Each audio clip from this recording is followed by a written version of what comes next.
প্রকৃতির রুদ্র রূপ, আকাশ চেরা বিজলি আর ঝড়ের তাণ্ডবের রাত।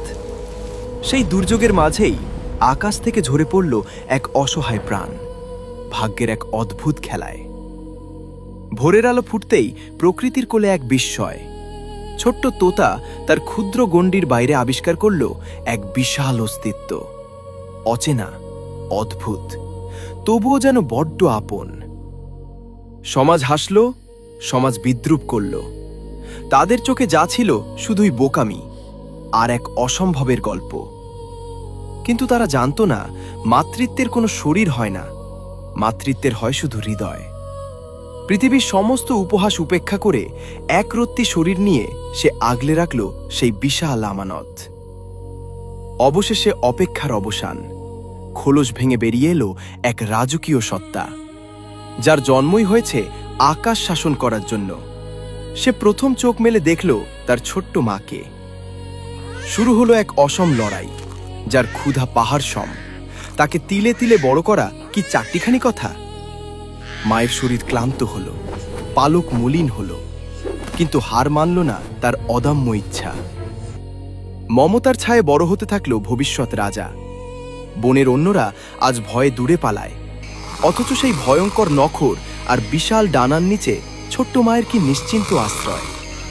ভালোবাসার এর চেয়ে সুন্দর দৃশ্য আর কি হতে পারে? মাটি যার ঠিকানা নয়, আকাশই যার ঘর।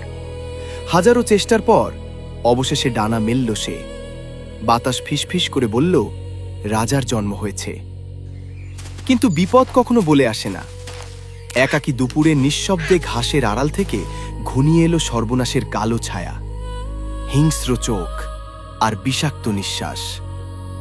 পালানোর পথ নেই, পেছনে দেয়াল, সামনে ভয়ঙ্কর এক শত্রু। ভয়ে জমে গেল ছোট্ট প্রাণ। বাঁচার সব আশা ছেড়ে দিয়ে সে যখন চোখ বন্ধ করল, ঠিক তখনই আকাশ চিরে নেমে এলো বজ্রপাত, বাজের গতিতে, সুপার হিরোর মতো। বিপদের ঠিক চরম মুহূর্তে শিকারী নিজেই পরিণত হলো শিকারে। আকাশের রাজা আজ পাতালের ত্রাসকে তুলে নিল মেঘের রাজ্যে। তারপর এক মহাকাব্যিক পতন। অশুভ শক্তি হারিয়ে গেল গভীর অতল গহ্বরে। ধুলো উড়িয়ে মাটিতে নামল সে।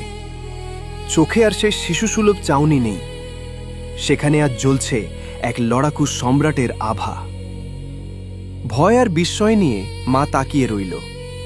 কিন্তু শক্তি যখন ভালোবাসার কাছে মাথা নত করে, তখন সৃষ্টি হয় ইতিহাসের। সেই ভয়ঙ্কর ঠোঁট আজ আঘাত করার জন্য নয়, তা আজ ভালোবাসার পরশ বুলিয়ে দিচ্ছে। যারা একদিন বিদ্রূপ করেছিল, তারা আজ নির্বাক, লজ্জায় নত তাদের মস্তক। ছোট্ট মা আজ সগর্বে চড়ে বসল তার বিশাল সন্তানের পিঠে। নিচে অরণ্য, উপরে অনন্ত আকাশ। তারা উড়ে চলল দিগন্তের পানে। সূর্যাস্তের এই সোনালি ফ্রেমে লেখা হলো এক অমোঘ সত্য। ভালোবাসা কোনো শরীর চেনে না, চেনে না কোনো আকার। ভালোবাসা শুধুই অনুভব। গল্পটি যদি আপনার হৃদয়ও নাড়া দিয়ে থাকে, তবে একটি লাইক দিন।